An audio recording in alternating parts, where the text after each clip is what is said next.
From Skadden, the Standard Formula is a Solvency II podcast for UK and European insurance professionals. Join us as Skadden partner Robert Chaplin leads conversations with industry practitioners and explores Solvency II developments that matter to you. Welcome to our first ever Standard Formula podcast. This new podcast series will cover subjects of interest in the Solvency II world. In today's episode, we'll be covering the UK government's recently announced Post-Brexit Solvency II reforms. I'm Rob Chaplin, one of the insurance partners at Skadden. With me today is one of our regulatory of-counsel, Azad Ali.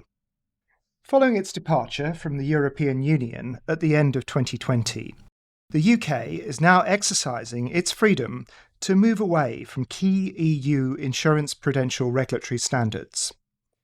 These include liberalisation of the EU Solvency II regime. The reforms are expected to release a considerable amount of regulatory capital from UK carriers' balance sheets. In the UK, the reformed Solvency II regime will become known as Solvency UK. The reforms are intended to boost innovation in the sector and to assist the government's drive for investment, including in areas such as infrastructure and clean energy, as well as its levelling up agenda. These developments can be seen as much as political as regulatory. It's no coincidence that the at points difficult discussions between the government and the Prudential Regulation Authority were resolved in time for announcement on the same date as the Chancellor of the Exchequer's significant autumn statement speech of November 17. The changes should also be seen in the context of the Financial Services and Markets Bill, which is currently making its way through Parliament. The FSMB will first revoke most EU-derived financial services statute law as it applies in the UK, on the basis that this will instead be covered in PRA and Financial Conduct Authority rules. And second, make important amendments to the detail of the framework of financial services regulation, including the introduction of a new statutory objective for the PRA and FCA for competitiveness and growth, as well as an important new regulatory principle in support of net zero. So, Azad, how did this all come about? The Solvency II regime came into force in the UK at the start of 2016. In June of 2020, the government announced a review of the regime in the UK, and with consultations launched in April of this year, the government proposed amendments across a range of areas. The most significant area for reform was thought to be the risk margin. Risk margin is the additional reserve required to be maintained by an insurer above its best estimate of liabilities and below its solvency capital requirement. The risk margin is currently calculated using a cost of capital approach, which is set at 6% for both life and non-life firms.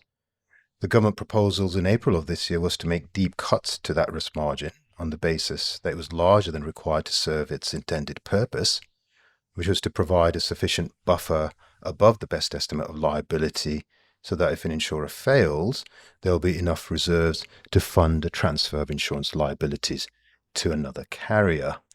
The other key area was in relation to matching adjustment, or MA for short. The MA benefits insurers who hold long-term assets, which match the cash flows of similarly long-term insurance liabilities by allowing them to recognise an illiquidity premium. The MA is a particularly material benefit and advantage for insurers writing annuity business, which are thereby incentivised to invest in a wide range of long-term illiquid fixed interest assets and hold them to maturity.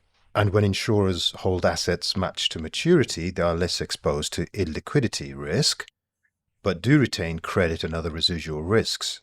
And it is those other retained risks which are reflected by excluding from the MA an allowance for them, which is referred to as a fundamental spread. Government's proposals in April was to make this spread much more sensitive and tailored so that it better reflects and measures credit risk.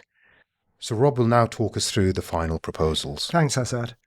In mid-November 2022, the UK government announced its final proposals.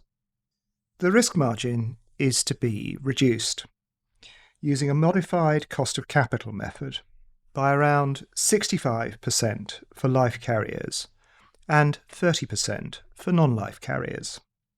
In a surprise result, which was enthusiastically welcomed by the industry, there will be no change to the design and calibration of the fundamental spread within the matching adjustment calculation, save for an increase in risk sensitivity to allow a notched approach within credit steps. This will, however, be accompanied by enhanced governance requirements. There will be regular stress testing exercises, attestation by nominated senior managers with formal regulatory responsibilities that residual credit risk is not incorporated within the claimed MA. In relation to the latter requirement, the industry will watch with interest how the PRA uses this regulatory tool, and for individual firms, whether it's a way in which the regulator can strengthen reserves which are seen as being overly weakened by significant risk margin release. Likewise, the regulatory approach to internal models and solvency capital requirement, or SCR, composition will be carefully watched for signs of greater conservatism. The government will review whether the calibration of the fundamental spread remains appropriate in 5 years' time. Various steps have been taken to liberalise the matching adjustment eligibility criteria. A requirement of highly predictable rather than necessarily fixed cash flows for investments has been introduced, although it is stated that in practice the government expects the vast majority of cash flows to remain fixed, which suggests a degree of compromise with the PRA. There would be broader eligibility for MA treatment, including flexibility to include assets with prepayment risk, such as callable bonds or a construction phase, a wider range of liabilities eligible for the MA to include products that insure against morbidity risk, such as income protection products, and removal of the disproportionately severe treatment of assets with a rating below BBB. Other MA reforms include a more proportionate approach to MA breaches by carriers, and fast-tracked MA eligibility applications to include automatic approval for simple assets, no approval requirements for minor changes to existing applications, and a PRA-maintained register of approved assets and features. Other proposals in the reform package include the removal of the requirements for UK branches of non-UK insurers to calculate branch capital requirements and to hold local assets to cover them. This significant reform should benefit around 160 branches immediately, as well as any other branches that establish in the UK in the future.